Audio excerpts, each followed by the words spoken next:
इस समय देश में जिस तरीके से सीज फायर हुआ है, उसके बाद जिस तरीके के सवाल उठ रहे हैं, उसी को लेकर आम लोगों से हम चर्चा करेंगे कि वो क्या इस बारे में सोच रहे हैं। सीज फायर जिस तरीके से हुआ है, भारत जीत की स्थिति में था और फिर सीज फायर कर दिया गया, कैसे देख रहे हैं इसे आप? पहले तो भारत माता की जय, जय जवान जय किसान। आज हमारे जवानों ने दिखा दिया है कि हमारे भारत के अंदर कितनी ताकत है। आज उन जवानों ने अपनी माँ का जो दूध पिया है वो दिखा दिया उस पाकिस्तानी आतंकवादी देश को कि जो तू जब जब सर उठाएगा तो कुचल देंगे हम। हमारे देश की सेना सक्षम हो गई है कि पाकिस्तान आतंकवादी देश को ख़त्म करने के लिए। लेकिन जो आप लोग बोल रहे हैं सीज फायर, ये सीज फायर नहीं, हमारे देश के सैनिकों का मनोबल ख़त्म किया गया है। हमारे देश के जो जवान हैं उन्होंने अपनी मेहनत, अपने खून की कुर्बानी देकर पाकिस्तानी को घुटनों पर लाके दे दिया था। वो आतंकवादी देश नहीं, मनोबल तो खत्म नहीं हुआ, क्योंकि सेना के जो बड़े बड़े अधिकारी उन्होंने कहा है कि हमने जो टारगेट था वो हासिल कर लिया है। लेकिन कहीं ना कहीं सवाल ये उठ रहा है कि मोदी जी पर सवाल उठ रहा है कहीं ना कहीं कि जिस तरीके से अमेरिका ने जो ट्रंप हैं उन्होंने इसका ऐलान किया सीज फायर का, उसके बाद माना तो क्या ये कहा जा रहा है, मोदी जी कह रहे थे कि हम किसी तीसरे देश का हस्तक्षेप नहीं मानेंगे, क्या वो उस तरीके की बात हुई है? तो प्रधानमंत्री जी ने ही कहा था कि हमने सेना को खुली छूट दे दी गई है। तो हमारा सैनिक एक जो हवलदार होता है, जो सबसे नीची रैंक का, जो बॉर्डर पे खड़े होकर निशाना लगाता, वो भी कह रहा था कि हमारा लक्ष्य 100-200 नहीं है, हमारा लक्ष्य पाकिस्तान को ख़त्म करना है, हमारा लक्ष्य है पाकिस्तान को नक्शे से खत्म मिटाना है। तो आप टारगेट कैसे बना सकते हैं? आप जब आपने बोल दिया कि सेना स्वतंत्र है, जो चाहे जो कर सकती है, तो आपने तो अंग्रेजों को क्यों हस्तक्षेप किया? नहीं, अंग्रेजों की बात आपने क्यों मानी? मोदी जी ने ये कहा था कि ये जो युद्ध शुरू हुआ था कि आतंकवाद के खात्मे के लिए ये युद्ध किया जा रहा है। कहीं ना कहीं जो पाकिस्तान के जो शुरू में भारत ने ऑपरेशन सिंदूर चलाया था, जो जगहों को टारगेट किया था, तो जो वहाँ पर आतंकवादियों को ट्रेनिंग दी जाती है, उन जगहों को टारगेट किया गया। पाकिस्तान का जो बच्चा धरती पे पाकिस्तान पे गिरता वो भी आतंकवादी है।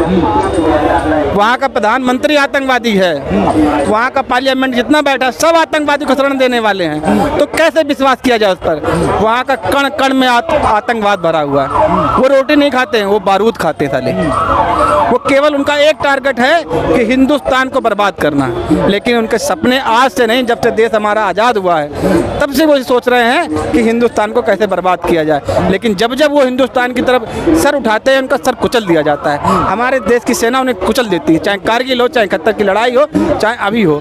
आने वाले वक्त में मैं पाकिस्तान के सैनिकों को बता देना चाहता हूँ कि आप आने वाले वक्त में ख़त्म कर दिए जाएंगे। आप भिखारी जो होता है, एक भिखारी होता है ना, उससे ज़्यादा आपकी औकात नहीं रहेगी। ये हर देश आपको केवल भिखारी समझ रहा है। अगर आप 2 दिन रुक जाते ना माननीय पत्रकार महोदय, तो पाकिस्तान ख़त्म हो गया था।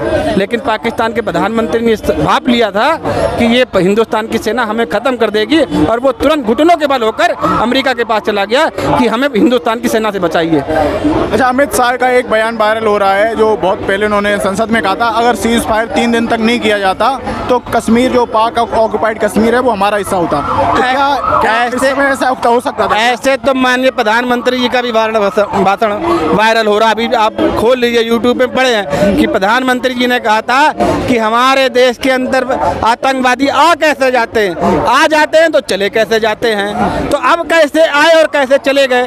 जब आप दूसरे को मोनी बाबा कहते थे तो आज आप चुप क्यों बैठे हुए हैं? आज जब डोनाल्ड ट्रंप ने टैरिफ लगाया तो आप नहीं बोल पाए। चाइना बराबर टक्कर देता रहा उनको। जब उन्होंने चाइना के प्रोडक्शन पर 10 रुपये लगाए तो उसने अमेरिका में 20 लगा दिए। आज डोनाल्ड ट्रंप जैसा वो राष्ट्रपति चाइना से कहता है अच्छा भाई ठीक है, जो ख़त्म करो, जो जहाँ पर वहीं पर रहेगा। आप उनके ऑब्जेक्शन नहीं कर सकते। हमारे देश के 17 हिंदुस्तानी हथकड़ियों में बंद के आए, तब आप बोल नहीं पाते। उस अंग्रेज, उस दोगले अंग्रेज, उस दूसरे अंग्रेजों की क्या जरूरत पड़ गई, जिन्होंने हमें पहले भी खोखला कर दिया, हमें लूट के खा गए। आज फिर आप उनके शरण में जा रहे हो, फिर हमें गुलाम बनाना चाहते हो। ये भी मोदी जी का भाषण वायरल हो रहा है पुराना। उन्होंने रजत शर्मा के एक टीवी शो में कहा था कि आप पाकिस्तान आप पर हमला करके चला जाता, आप अमेरिका के पास जाते हो। यही है मैं दिखा रहा हूँ। ये रहना आपको दिखाने में डर लगता होगा माननीय पत्रकार महोदय, क्योंकि आप लोग को पूछना होता है कि भाई आप आम चूस के खाते हो कि आप यही है ना, यही वाला ना। ये देखिए, दिखा देना भैया, जूम कर देना थोड़ा, देखो भैया कैमरामैन भैया थोड़ा जूम कर दो। एक ये भी वायरल हो रहा है कि इस दौरान ये भी बात बात हो रही है, इंदिरा गांधी से तुलना की जा रही है। देखिए मैं फिर कह रहा हूँ 71 की लड़ाई मैंने देखी नहीं, लेकिन मैंने कारगिल देखा है। माननीय प्रधानमंत्री जी कहते थे अटल बिहारी वाजपेयी, स्वर्गीय अटल बिहारी वाजपेयी हमारे पिता तुल्य हैं। तो आज मौका था, अगर डोनाल्ड ट्रंप ने कहा था आप उनकी बात मान रहे थे तो अजहर महमूद को मान लेना चाहिए था, तो दाऊद इब्राहिम को मांग लेना चाहिए था, हाफिज को मांग लेते कि बोलते कि ये जो आतंकवादी पाकिस्तान में बैठे हुए हैं आप हमें दे दीजिए, हम सीज फायर के लिए तैयार हैं। लेकिन आपने कुछ नहीं किया, केवल एक आदमी के लिए आपने हमारी सेना को पीछे कर दिया। नहीं, पीछे तो नहीं किया गया, तो वो तो कह रहे हैं हमने जो टारगेट सेट किया था वो तो अरे मेरा कोई टारगेट नहीं, हमारी सेना का कोई टारगेट नहीं था। हमारी सेना का एक टारगेट था पाकिस्तान को खत्म करना, आतंकवाद को खत्म करना, पाकिस्तान को खत्म करना, क्योंकि पाकिस्तान है तो आतंकवाद है। पाकिस्तान का नाम बदल के अगर उस देश का नाम आतंकवाद रख दिया जाए तो कोई बुराई नहीं है। अच्छा, एक बात और चल रही है, अभी विपक्षी नेताओं ने मांग की थी कि विशेष सत्र बुलाया जाए, वो भी अभी तक आज से नहीं, जिस दिन 22 तारीख को जब ये अटैक हुआ है पहलगांव में, तब से विपक्ष कह रहा है कि एक विशेष सत्र बुला लीजिए। ये आप बुलाने को राजी नहीं है, आप बिहार जाने को राजी हो गए और आप फिर बिहार जाने को राजी, केवल आप राजनीति करने के लिए रह गए हो, आप राजनीति कर रहे हो। इसीलिए मैं कह रहा हूँ कि हमारे सैनिकों का मनोबल मत गिराइए, उन्हें आपने खुली छूट दी थी, उन्हें छूट दे दीजिए। 2 दिन के अंदर आतंकवादी देश पाकिस्तान खत्म हो जाएगा। आगे पर मोदी जी ने तो जवाब तो दे दिया, तो उन्होंने हाथ खड़े कर दिए थे, उन्होंने बोल दिया था कि भाई हमने सेना को छूट दे दिया है। छूट का मतलब होता है कि मेरी रिस्पॉन्सिबिलिटी कोई नहीं है, अब सेना खुद देख ले। नहीं, डिसीजन तो उनका ही होता है। किसका डिसीजन होगा भाई? रक्षा मंत्री का होगा। प्रधानमंत्री जी ने जब ये कह दिया कि हमने सेना को छूट दे दी, खुली छूट दे दी, तो अब डिसीजन किसका होगा?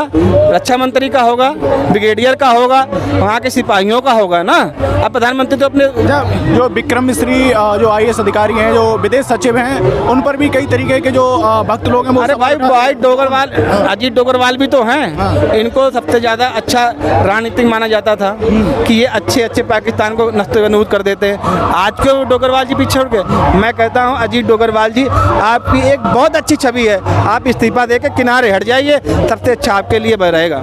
आने वाले वक्त में देखिएगा, जैसे बिहार के जम्मू के राज्यपाल थे मलिक थे ना, उन्होंने बताया था कि भाई अगर वहाँ से जहाज मिल जाता तो हमारे सैनिक कुछ बच जाते। ऐसे ही कोई ना कोई जरूर आएगा और बताएगा कि ये जो सीज फायर हुआ है क्यों हुआ, इसके अंदर मलाई क्या खाई गई है। एक सवाल ये भी उठाया, जो प्रदीप नरवाल उनकी जो पत्नी थी, उन पर भी कई सारे सवाल उठाए गए। जब उन्होंने बात की तो उन पर उन्हें गालियां दी गई, और अभी जब जो विदेश सचिव हैं विक्रम मिश्री, उन्हें भी कई तरीके की गालियां दी जा रही, क्वेश्चन किए जा रहे, जबकि उन्होंने बिल्कुल संयमपूर्ण तरीके से सारी बातें रखी थी। देखिए, हम केवल एक चीज चाहते थे, ऐसा हुआ क्यों? 2 दिन सबर प्रधानमंत्री जी कर क्यों नहीं पाए? अगर डोनाल्ड ट्रंप इतनी प्रेशर बना रहे थे तो 2 दिन का वक्त ले लेते आप। जब हमारे 17 हिंदुस्तानी हथकड़ी में बंध के आए, वो बेइज्जती हमारे हिंदुस्तान की हुई, आप नहीं बोल पाए, तो 2 दिन का वक्त लेते कि भाई हम अपने देश के विपक्ष के नेताओं से वार्ता करेंगे और जैसी सहमति बैठेगी वैसा आपको हम बता देंगे। 2 दिन का वक्त लेते, टॉल मटोल कर लेते, 2 दिन के अंदर पाकिस्तान नक्शे से खत्म था। नहीं, कई सारी फेक न्यूज भी चली इस तरीके से खत्म। फेक न्यूज का मुझे कुछ नहीं लेना देना नहीं, मुझे केवल अपने देश से मतलब है और अपने सैनिकों से मतलब है।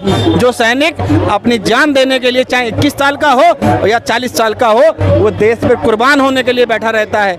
जो माँ अपने बेटे को तिलक लगा के भेजती है, बेटा जा, मुझे पता है कि तू पाकिस्तान के टुकड़े करके आएगा, अगर नहीं तो गोली सीने पे खाना। वह बाप बोलता है कि बेटा तू जा, गोली सीने पे खाना। मुझे दिक्कत इस चीज से है कि आपने फैसला 2 दिन क्यों नहीं टाल पाए? आप 2 दिन आप रुक जाते तो क्या ऐसी मलाई थी जो आप खा गए? कहीं ना कहीं आपको लग रहा है कि जो अभी कुछ ना कुछ चूक रह गई है, जो राजनीति, ये हमारा मौका स्वर्ण अक्षरों में लिखा जाता कि हमने 11/10/5/2025 को पाकिस्तान को खत्म कर दिया। वहाँ के बिलुस्तान के भी लोग पाकिस्तान के खिलाफ खड़े थे, वहाँ के सैनिकों को मार रहे थे, तो आपको बढ़िया मौका था, आप खत्म करते। इधर से हम मारते, उधर से बिलुस्तान वाले मारते, पाकिस्तान अपने आप खत्म हो जाता, लेकिन सब मौका आपने गवा दिया। एक तरफ पाकिस्तान के कई सारे लोग जश्न मना रहे हैं, तो कह रहे हैं क्या कहीं ना कहीं जो भारत को बढ़त मिल रही थी, पाकिस्तान वाले जश्न मनाने के हकदार हैं। पाकिस्तान वाले जश्न मनाने के हकदार हैं कि उनकी जान बच गई। उनकी जान बच गई, वो जिंदा बच गए।